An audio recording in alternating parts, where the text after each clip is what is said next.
Estudios de la epístola del apóstol Santiago, y Santiago le escribió a la iglesia. Santiago le dio consejos a una iglesia que estaba surgiendo, que estaba naciendo. Nosotros como iglesia Génesis, en este próximo mes de julio-agosto, estamos cumpliendo nuestro primer aniversario. Y gracias a Dios que Él nos ha permitido ver su misericordia, su poder. Hemos visto cómo Él nos ha sostenido. Amén. Hemos visto cómo Él nos ha bendecido también. Ha habido almas nuevas, ha habido bautismos, ha habido compañerismo, ha habido muchas cosas que nos confirman que Dios está con nosotros. Amén. Amén. Y todos nosotros que hemos pasado por este proceso hemos sentido muchas cosas que Dios ha hecho con nosotros. Pero yo quisiera preguntarles a cada uno de ustedes, piensen en su mente y en su corazón, si viniera un grupo de personas y les dijera: hermano, nosotros estamos iniciando una iglesia y Dios nos ha movido a iniciar una iglesia en cierta área aquí en la ciudad, y queremos pedirte tu consejo.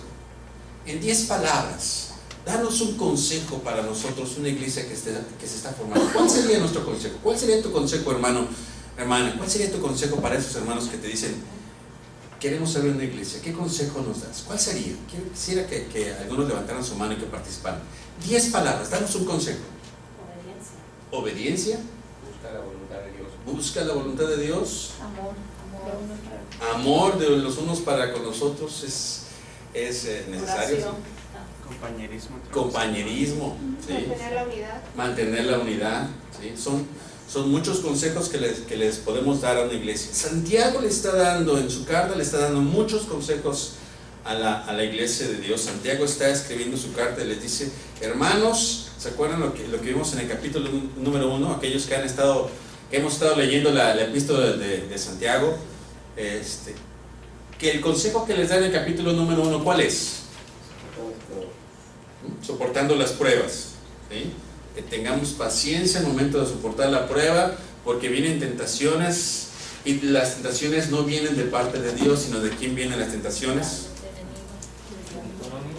De a veces nosotros mismos, de nuestras concupiscencias, ¿verdad?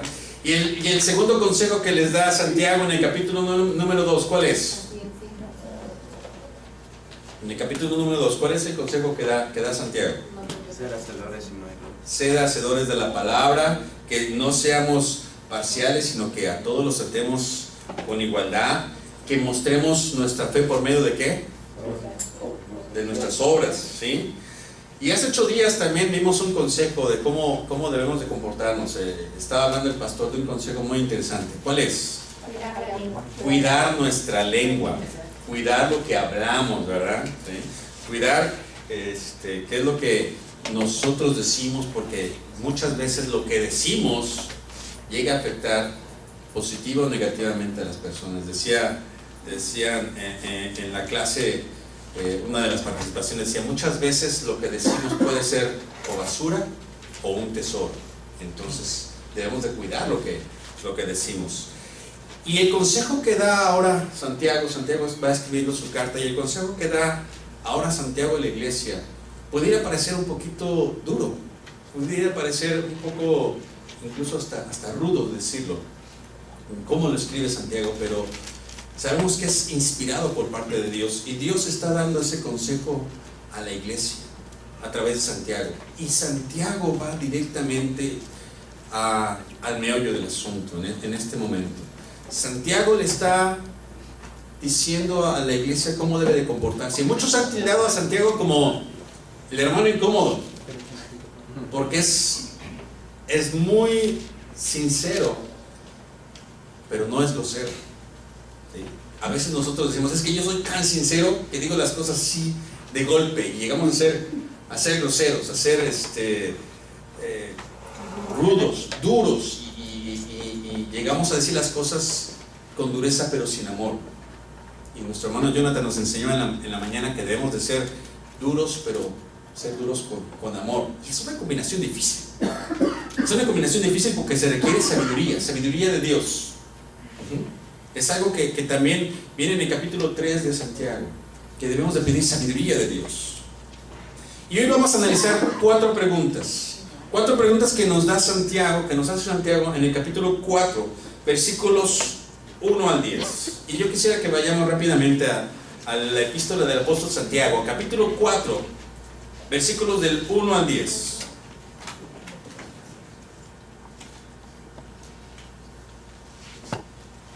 Y se los voy a leer, como dice aquí la palabra de Dios. Empieza Santiago con una pregunta: ¿de dónde vienen las guerras y los pleitos entre vosotros? Esa es la primera pregunta. ¿No es de vuestras pasiones las cuales combaten en vuestros miembros? Codiciáis y no tenéis, matáis y ardéis de envidia y no podéis alcanzar. Combatís y lucháis, pero no tenéis lo que deseáis porque no pedís. Pedís y no recibís porque pedís mal, para gastar en vuestros deleites. Oh almas adúlteras, ¿no sabéis que la amistad del mundo es enemistad contra Dios? Cualquiera pues que quiera ser amigo del mundo se constituye enemigo de Dios. ¿O pensáis que la Escritura dice en vano: el Espíritu que Él ha hecho morar en nosotros nos anhela celosamente? Pero Él da mayor gracia. Por esto dice: Dios resiste a los soberbios y da gracia a los humildes. Someteos pues a Dios. Resistid al diablo y huirá de vosotros. Acercaos a Dios y Él se acercará a vosotros. Pecadores, limpiad las manos, y vosotros los de doble ánimo, purificad vuestros corazones. Afligíos y lamentad y llorad. Vuestra risa se convierte en lloro y vuestro gozo en tristeza. Humillaos delante del Señor y Él os exaltará. La primera pregunta que está hablando aquí el apóstol Santiago dice: ¿de dónde vienen las guerras y los pleitos entre vosotros? Y no se está refiriendo en sí a la humanidad. Volvemos a lo mismo. Santiago no le está escribiendo a la humanidad. Santiago le está escribiendo a la iglesia. Entonces, ¿qué, hermano? Había guerras y pleitos entre los cristianos ya desde aquel entonces. En una iglesia naciente, en una iglesia que estaba surgiendo, basada en las doctrinas de Jesucristo, de los apóstoles, ¿había guerras? Desgraciadamente sí. ¿Y por qué las había? Porque la iglesia estaba prosperando. Porque el Señor añadía a la iglesia cada día los que habían de ser salvos. Y cuando hay una iglesia que prospera, y cuando hay una iglesia que el Señor está bendeciendo, ¿saben qué? El enemigo no se queda quieto. El enemigo no se queda quieto.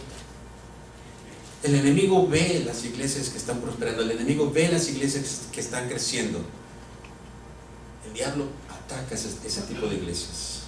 Y si nosotros vemos la bendición de Dios en nosotros, también tenemos que estar preparados. También tenemos que estar alerta a los ataques del enemigo que van a venir a nosotros. Porque van a venir. No podemos bajar la guardia, tenemos que estar alerta. Y el consejo de Santiago es que estemos alerta. Que no haya guerras y pleitos entre nosotros. Y su segunda pregunta es como una respuesta a la primera. ¿No es de vuestras pasiones las cuales combaten en vuestros miembros? El apóstol Pablo, uno de los hombres más influyentes, si no es que el más influyente en el cristianismo después del mismo Cristo, él escribe en su carta de los Romanos capítulo 7, y él dice: veo en mis miembros una ley que va en contra de la ley de Dios. Veo que mis manos, veo que mis pies, veo que mis ojos, veo que mis oídos buscan una ley que va en contra de la voluntad de Dios. Porque mi espíritu se alegra de hacer la voluntad de Dios. Porque mi alma se alegra, se goza en las alabanzas, se goza en la lectura. Yo quiero ir a la iglesia, pero como que de repente mi cuerpo me dice los domingos en la mañana: 5 minutos más. O como que de repente mis manos, en vez de levantarse para alabar a Dios o de bendecir a las personas, como que quieren hacer cosas que le gustan a mi carne. Quiero tocar, o incluso quiero hacer algo que no le agrada a Dios. Y mis ojos también como que de repente se quieren voltear a lo que no es bueno y agradable delante de Dios. Hay una lucha de pasiones en nuestro cuerpo que nosotros estamos teniendo y que generan en nosotros, llegan a generar entre nosotros problemas. Llegan a generar todos esos egoísmos, toda esa vanidad, llega a generar problemas unos con otros, porque el esposo quiere ver el fútbol y la esposa quiere ver las telenovelas y los hijos quieren ver las caricaturas o quieren ver su programa juvenil, Y hay un pleito ya en una familia, ¿sí? Porque está en lucha de esas pasiones. Y no hay un acuerdo, y no hay quien ceda, porque estamos deseando cumplir esas pasiones que hay en nosotros. Y hay un problema. Y si eso hay en una familia, ¿qué no habrá en una iglesia? Que unos quieren hablar sobre un tema, que otros quieren hablar sobre otro tema, que unos quieren un servicio a una hora, que otros quieren un servicio a otra hora, que unos quieren incluso pintar la iglesia de un color y otros lo quieren pintar de otro, y eso llega a generar problemas, y llega a generar divisiones, y llega a generar que las iglesias se separen y se desintegren. Ese es el objetivo del enemigo, que las iglesias se separen, porque el enemigo sabe lo mismo que dijo el Señor Jesús, que un reino dividido contra sí mismo no prevalece. Y una iglesia dividida contra sí misma se desmorona. Y es triste ver aquí en Estados Unidos y en muchas naciones cómo ha habido edificios que alguna vez fue una iglesia cristiana, donde se alababa y se adoraba el nombre de Dios, y ahora esas puertas están cerradas, están clausuradas, están abandonadas, y los edificios se están deteriorando porque hubo pleitos, porque hubo pasiones que no se controlaron. Y aquí nos da una lista de las 5 razones por las cuales una iglesia puede llegarse a ser enemiga de Dios, y 5 razones por las cuales una persona puede enemistarse con Dios. Y dice Santiago: codiciáis y no tenéis. Dentro de los 10 mandamientos que Dios da en Éxodo 20, el último versículo, Éxodo 20, 17, dice: no codiciarás la casa de tu prójimo. Y da una lista de cosas que no debemos codiciar. Y a veces como cristianos nos vamos contra los pecados más espectaculares: la fornicación, el adulterio, el robo, el asesinato. Pero ¿cuánto nos damos cuenta de la codicia en el corazón de otra persona? ¿O cuánto nos damos cuenta de la codicia en mi propio corazón? No es espectacular, no se nota, físicamente no se nota, pero Dios está en contra de la codicia, está en contra de la envidia. Porque hay gente que dice: ¿cómo es posible que el hermano tenga ese carrazo y yo con mi carcachita? ¿Cómo es posible que el hermano tenga esa casota y yo con mi jacalito? ¿Cómo es posible que el hermano pueda comprar en el mall y yo ni siquiera en un garage?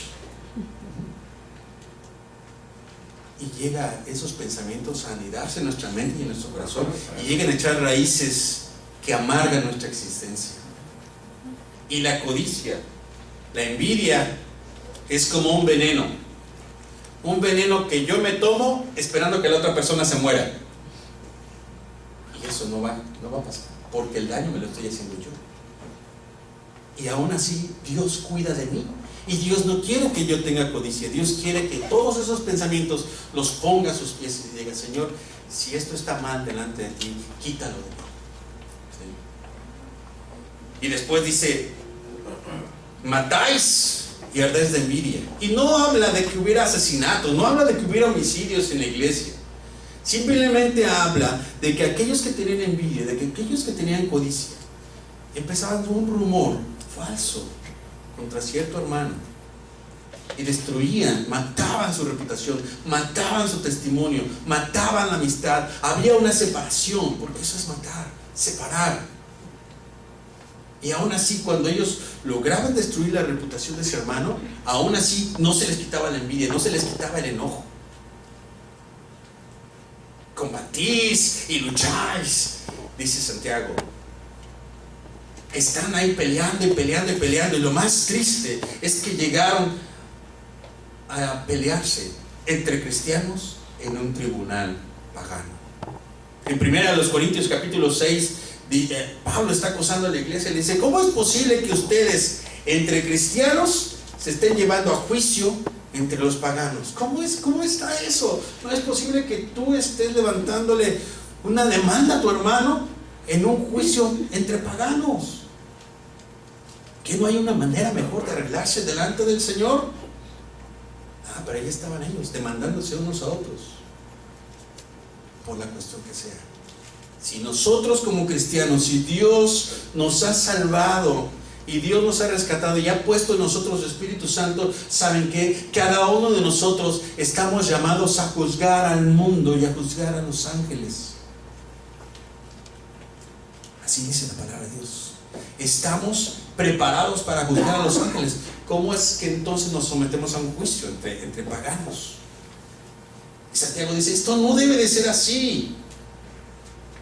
Y después dice, ustedes anhelan, ustedes envidian y no obtienen porque no piden, porque no oran, porque no doblan sus rodillas. Porque es obvio, una persona que tiene envidia no va a querer doblar sus rodillas. Una persona que tiene orgullo no va a querer doblar sus rodillas, porque tiene ese orgullo puesto. Pero había algunos que se creían todavía muy santos y que decían, yo sí oro y sí le digo a mi Dios, Señor, yo quiero cambiar mi carcachita por el Ferrari, por un mejor Ferrari, ¿sí? Yo quiero cambiar mi jacalito por una mejor casa, ¿sí? Yo quiero cambiar mi ropa toda manchada por unos buenos trajes, ¿sí? Yo quiero, y yo quiero, y yo quiero, y yo quiero. Y dice, pedís y no recibís, porque pedís mal para gastar en vuestros deleites, en su propio yo, en su propio ego. Quiero hacer una aclaración. Aquí Santiago le está hablando a la iglesia de aquel entonces. Yo sé que en la iglesia de Génesis no pasa nada de esto y no va a pasar nada de esto, amén. Pero si llegara a pasar, si llegara en nuestra mente y en nuestro corazón a ocurrir algo así, que seamos lo suficientemente sinceros y decirle al Señor, como diría el salmista, examíname, oh Dios, y conoce mi corazón. Porque Santiago todavía va más allá y le dice a los cristianos de aquella época, oh almas adúlteras, ¿no sabéis que la amistad del mundo es enemistad contra Dios? Siendo esta la tercera pregunta. La amistad con el mundo, la amistad del mundo es enemistad contra Dios. Cualquiera pues que quiera hacerse amigo del mundo se constituye enemigo de Dios. Supongamos que mi amada esposa, a la que le entrego todos mis cheques de la semana, ¿sí? Y a la cual me someto con amor, que le digo, sí, mi amor, de repente ella disfruta pasar más el tiempo con otro señor. De repente ya no le interesan mis pláticas, porque ya tiene otro amigo que le hace una mejor plática, con el que sí se ríe. Teoría, es teoría, sí. Es teoría, es una suposición. ¿Seguiría siendo yo su amigo o seguiría siendo ella mi amiga? No. Ahora, si fuera al revés, que ya no me interesan sus pláticas de ella, que me interesan más las pláticas de otra persona, de otra mujer. Es teoría. Que ya no me río con ella, sino que ya me río con otra persona. Teoría también. También es teoría. ¿Seguiríamos siendo amigos? ¿O se rompería esa amistad? Lo mismo pasa con el Señor. Si a veces a nosotros nos llaman, o en este caso la iglesia a la que le estaba escribiendo el apóstol Santiago, le llamaba más la atención las cosas del mundo, como que perdían esa conexión con Dios, como que perdían ese interés en Dios, como que las cosas de Dios ya perdían ese brillo, esas cosas que nos llaman la atención a nuestro cuerpo, a nuestro espíritu. Entonces venimos a provocar la ira de Dios, venimos a hacernos amigos del mundo y a constituirnos en automático enemigos de Dios. Y la cuarta pregunta que el apóstol Santiago hace, dice: ¿o pensáis que la Escritura dice en vano, el Espíritu que ha hecho morar en nosotros nos anhela celosamente? Cuando le abrimos nuestro corazón al Señor, Él nos da dones, Él nos da regalos, Él nos da la vida eterna y Él nos sella con su Espíritu Santo. Él hace morar en nosotros su Espíritu. Y ese Espíritu nos anhela celosamente. Si yo veo que mi esposa ya no quiere estar conmigo, sino quiere estar con otro señor, me voy a poner celoso. Y eso es verdad, me voy a poner celoso. Y si ella ve que yo ando platicando con otra mujer más interesada que con ella, se va a poner celosa. Es lógico. Igual Dios. Si Dios ve que me interesan más otras cosas que pasar tiempo con Él, se va a poner celoso. Si Dios ve que me interesa pasar más tiempo con mis amigos, más tiempo con la tele, más tiempo en mi trabajo, más tiempo en otras cosas que con Él, adivinen qué, se va a poner celoso. Se va a poner celoso. Y como esposo, tiene el derecho a abandonarnos o a disciplinarnos. Y no nos va a gustar. Mejor por las buenas, Señor, me someto a ti. Señor, corro a ti. ¿Sí? Él nos da de su gracia. Él da de su gracia a la iglesia. Y muchas veces, aunque la iglesia había hecho todas estas cosas para enemistarse contra Dios, todavía Dios derrama de su gracia. Y dice el apóstol Santiago, pero Dios da mayor gracia. Dios derrama de su gracia sobre nosotros y Él todavía nos llama con amor y dice, ven a mí, regresa a mí. Y es impresionante, es impactante cómo Dios, a través de los profetas mayores y profetas menores, en Ezequiel, en Oseas, en todos esos libros proféticos, Dios le dice a Israel como si le hablara a su esposa. Y le dice, yo sé que ya fuiste, ya te prostituiste, no con uno ni con dos, sino con varios. Pero sabes que yo te amo. Regresa a mí. Ninguno de esos hombres te ama como yo te amo. Regresa a mí. Varones, ¿cuántos recibiríamos a nuestra esposa después de haber tenido relaciones con 2, 3, 5? Nadie, ¿verdad?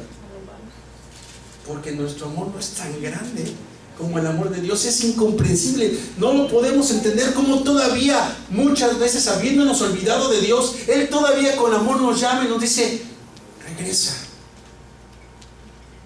Es incomprensible para mi mente y para mi corazón ese amor, esa gracia, esa misericordia de Dios tan grande. No vamos a encontrar jamás a alguien así como Él. Y nos da 7 pasos para restablecer la amistad con Él. 7 pasos que nos dice aquí Santiago para restablecer la amistad con Dios. El primer paso, someteos pues a Dios.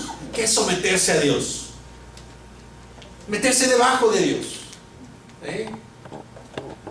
Como la gallina cuando extiende sus alas, que viene una tormenta, que viene un depredador. Cuando la gallina extiende sus alas, ¿qué hacen los polluelos? ¿Esconden su cabeza en la arena? ¿Corren hacia todos lados? No, los polluelitos corren debajo de las alas de su mamá, debajo de las alas de la gallina, porque saben que ahí tienen protección, porque saben que ahí tienen cuidado, porque saben que ahí tienen calor, porque saben que ahí tienen todo lo que necesitan. Y nosotros, cuando viene el enemigo, cuando viene la prueba, debemos de correr ¿a dónde? ¿Con nuestro amigo en la política? ¿Con nuestro hermano en la policía? ¿A la cuenta del banco? ¿A las faldas de mi mamá? No, tenemos que correr y someternos a Dios, porque en Él tenemos todo lo que necesitamos, porque en Él tenemos todo lo que nos hace falta y aún más. Como el ejemplo que daba el pastor, cuando él va llenando la copa y no nada más se queda en el tope, sino que rebosa y todavía hay más bendición y todavía hay más bendición. Así es Dios para con nosotros. Pero Dios quiere que nos metamos debajo de Él, someternos a Él. Resistir al diablo es el segundo punto. ¿Cómo lo vamos a resistir? Diablo, te resisto.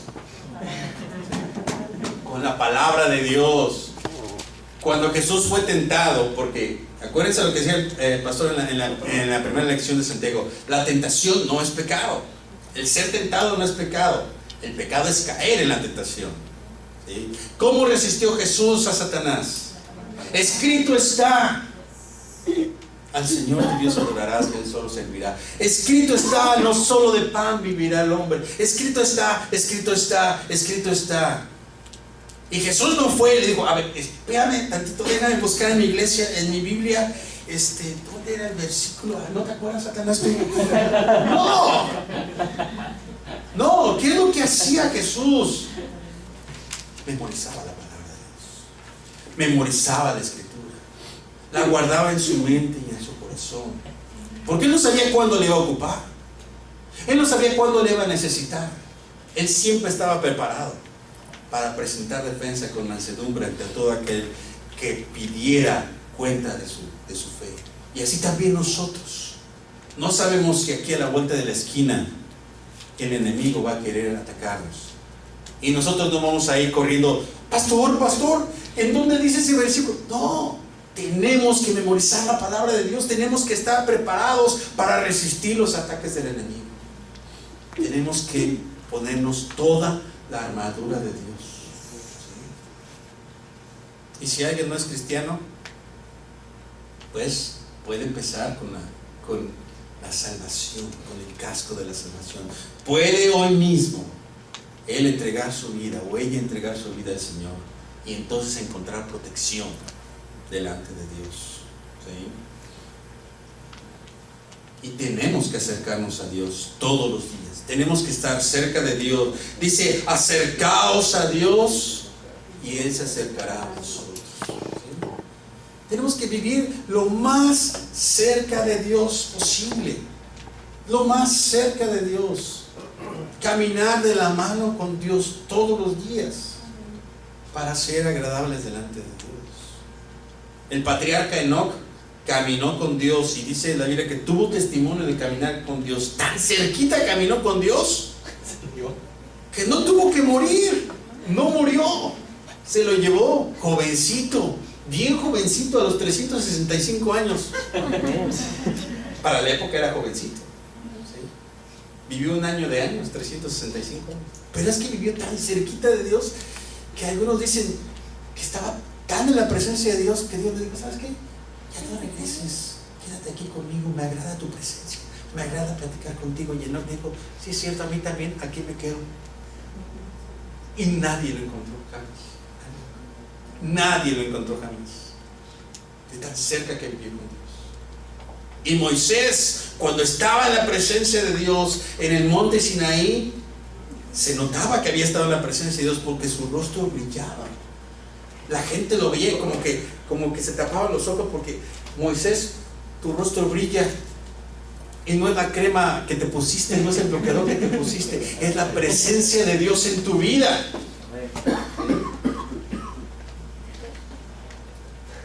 Y también dice Santiago: limpiar las manos. Y no se refiere a irnos a lavar todos los días y constantemente las manos, o la limpieza ceremonial que hacían los sacerdotes y los levitas judíos, que se lavaban hasta el codo 7 veces así para que quedaran purificadas, sino que nuestras manos glorifiquen a Dios en todo lo que hagan, en todo lo que toquen. Que nuestras manos bendigan, que nuestras manos hagan la obra que Dios le agrada. Que nuestras manos y todo nuestro ser sean esos miembros que están puestos como un sacrificio santo, agradable a Dios, que es nuestro culto de cada día. ¿Sí? Y no nada más limpiar las manos, sino purificar los corazones. Y purificar los corazones de malos pensamientos, de malas actitudes, de malas palabras, porque dice Jesús que de la abundancia del corazón habla la boca. ¿Sí? ¿Alguno de ustedes se ha analizado a sí mismo? Yo algunas veces lo he hecho. ¿De qué palabras estoy hablando? ¿De cómo estoy contestando? ¿De cómo estoy respondiendo a lo que me dicen? ¿Estamos analizando cómo contestamos? ¿Cómo hablamos? ¿Qué decimos? Ojalá que sí, para que realmente digamos: Señor, si hay algo todavía en mí, purifícame con eso, pues seré limpio. Lávame y seré más blanco que la nieve.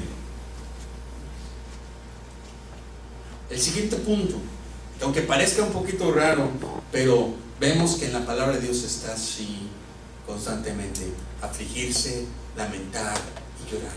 ¿De qué me voy a afligir? ¿De qué me voy a lamentar? ¿De qué voy a llorar? De haber pecado contra Dios. Que nos duela pecar contra Dios cuando caigamos en pecado. Señor, dije una mentira, perdóname, Señor. Que realmente nos duela, que realmente nos sintamos tristes de haber fallado, que realmente nos sintamos acongojados de haber quebrantado la ley de Dios. Cuando Dios establece las fiestas solemnes que iba a tener el pueblo de Israel, en varias de esas fiestas Dios le dice: es un día de fiesta delante de Dios, así que van a afligir sus corazones y van a llorar delante de mí. Y pudiera ser contradictorio. ¿Cómo es que Dios dice que es un día de fiesta, que es un día de asamblea, que es un día en que nos vamos a reunir y que tenemos que afligir nuestro corazón?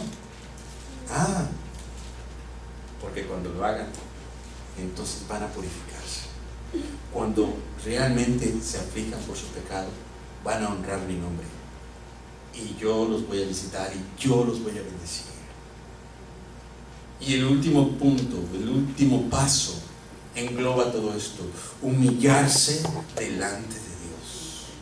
Debemos de humillarnos delante de Dios, debemos de ser humildes delante de Dios, debemos realmente quebrantarnos delante de Dios. Una de las acusaciones que Dios le da a Israel, les dice: ustedes son un pueblo de dura cerviz. ¿Saben cuáles son las vértebras cervicales? Las que están exactamente aquí, que bajan de la nuca a un tercio de la espalda. ¿Por qué Dios acusa al pueblo de Israel de ser un pueblo de dura cerviz? Porque estaban siempre erguidos, orgullosos, vanidosos. Somos el pueblo elegido de Dios y nadie nos puede tocar. Pero Dios pedía de su pueblo que agacharan la cabeza. Señor, tú eres mi Señor.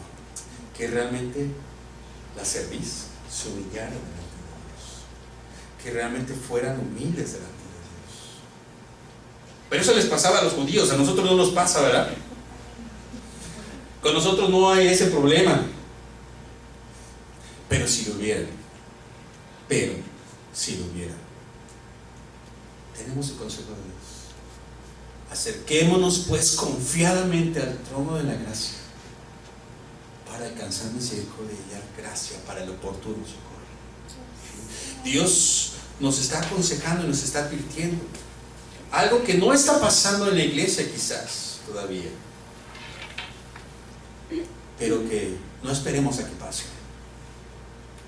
sino que cada vez que veamos en nuestra mente y en nuestro corazón alguna razón para enemistarnos con Dios, que vengamos apresuradamente y nos humillemos delante de Dios y que le digamos: Señor, aquí estoy delante de ti, me humillo, me aflijo, quita de mí todo esto que te estorba, te lo entrego, porque no quiero tener problemas con mi hermano, no quiero tener problemas con mi hermana, quiero vivir en armonía.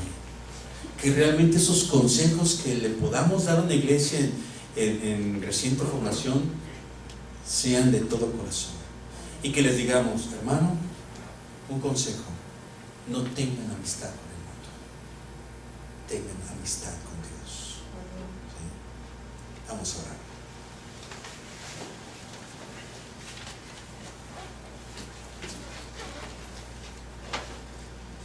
Amantísimo Dios y buen Padre, cuántas gracias te damos por tu palabra, cuántas gracias te damos por los consejos sabios que te nos das a través del apóstol Santiago.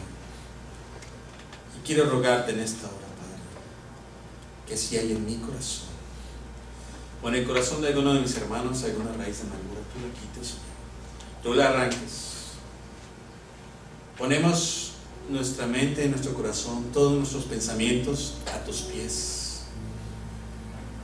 para que tú lo purifiques, Señor.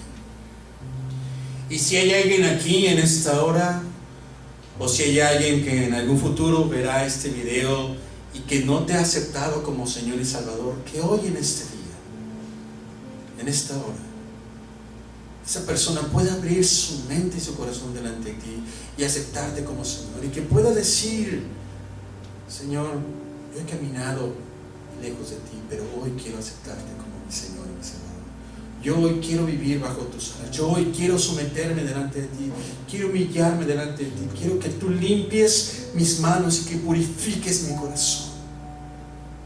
Me aflijo y lloro por el pecado con el cual te he ofendido.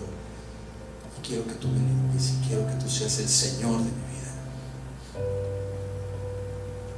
Si hay alguien así en esta hora que quiera hacer esta oración, la oportunidad siempre está abierta. La oportunidad siempre está abierta para todos aquellos que quieran recibir. Dice el Señor Jesús: venid a mí todos los que estáis trabajados y cargados, que yo os haré descansar. Y si tú reconoces en tu corazón que no le has abierto tu corazón al Señor, hoy lo puedes hacer. Y hoy puedes recibir una vida nueva, una vida abundante. Y hoy puedes pasar de ser enemigo de Dios a ser amigo de Dios. Si no lo has hecho en esta hora, yo te invito a que lo hagas. Y levanta tu mano y dile: Señor, hoy quiero entregar mi vida. Nadie en este lugar está viendo, solamente el Señor ve tu corazón. Si tú lo quieres hacer, puedes hoy levantar tu mano y decirle: Señor, hoy te acepto como mi Señor y mi Salvador. Si tú ya lo has hecho, dale la gloria a Dios y dile: Señor, ayúdame a seguir siendo tu amigo. Gracias, Dios. Gracias, Padre, por las decisiones que se han hecho. Y gracias, Señor, porque tú nos tienes contigo. Y te ruego, Padre, que esta palabra quede sembrada en nuestra mente y en nuestro corazón, y que la pongamos por obra. Que, Señor, nos acerquemos a ti. Gracias, Dios, por todo lo que tú has hecho, todo lo que tú harás en nuestra vida y a través de la iglesia Génesis. Gracias te damos en el nombre de Cristo Jesús. Amén. Amén. Que el Señor bendiga.